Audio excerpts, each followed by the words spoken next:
His work Scene was done. 5. God had Tiny already ark told him, "You containing shall not baby go over Moses this floating Jordan." amongst the The reeds time of had the come Nile. to pass A the mantle single of ray leadership. light illuminated. Before all It's of Israel, symbolic, Moses serene, laid his yet hands tech. on his Scene chosen 6, successor, Pharaoh's daughter Joshua. discovering the "Be crying strong baby and Moses in the courageous," he basket. commissioned She him, looks at him "for with you shall go curiosity with this people into the land Beautiful that the Renaissance Lord has style. sworn to their Scene fathers 7. to give them, A young and you Miriam shall put them approaching in Pharaoh's possession daughter of it. who's sitting It on a is the stone Lord who with a goes bit of before bravado. you. He will Miriam be with you. suggests a He nurse. will not A leave you moment of or never forsake you. Soft Do not focus, fear or be dismayed. Scene A new 8, leader Moses was in growing place. up as a prince Israel in the was Egyptian ready. palace, Then Moses surrounded walked away by from the camp luxury. alone. Yet there's a He look of ascended Mount contemplation in Nebo his to eyes. the top of Rich Pisgah. textures, The wind whipped cinematic. around him as he Scene stood on 9. the summit.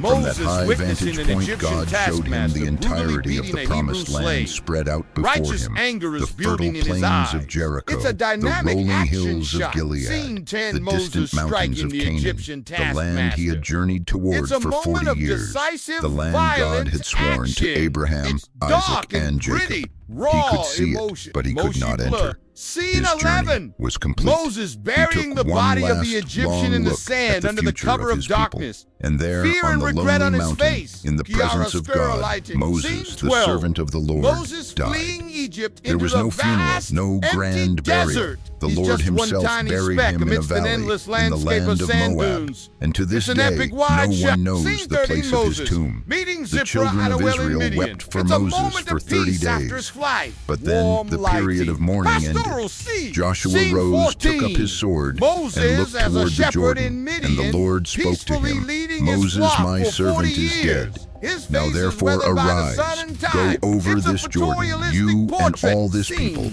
into the 15. land that I am Moses giving to seen the them. burning Just as I bush was on with Mount Moses, Horeb. so I will It's a be with bush you. engulfed The in life of flames, Moses but was not over. consumed. He did not step foot in Divine the land of and promise, a mysterious, detail that glowing seems embers. tragic, The a life final on secret of scene his journey 16. that speaks Moses volumes. shielding But perhaps his face his legacy as was God never meant to speaks be from the one of burning earthly bush. conquest. There's awe His legacy and was the terror law, on the his covenant, face. a nation It's divine forged from life. slavery, and a people brought to the Spiritual. very edge of their Scene destiny. 17. He was the Jesus prophet who had standing seen God's beside power Moses at the unleashed, burning who had bush. spoken He's with a him silent face to observer to face, the divine as a call. man speaks A to a moment of friend. shared history The and story of spirituality. Moses is A a blend testament of to the fact historical and that one life, spiritual imagery. surrendered to a purpose Scene greater than 80. itself, Moses can holding change his the course staff, of which was history. now If transformed these into a stories of serpent faith, before the burning struggle, bush. and redemption It's a sign of resonate God's with you, bark. and you Scene want to 19. continue exploring Moses the depths of and these his timeless brother narratives Aaron together, preparing consider to becoming return part to of our community Egypt. by subscribing They to had our channel. determination on their You won't want to faces miss where as our they journey set out takes on a us divine next. mission.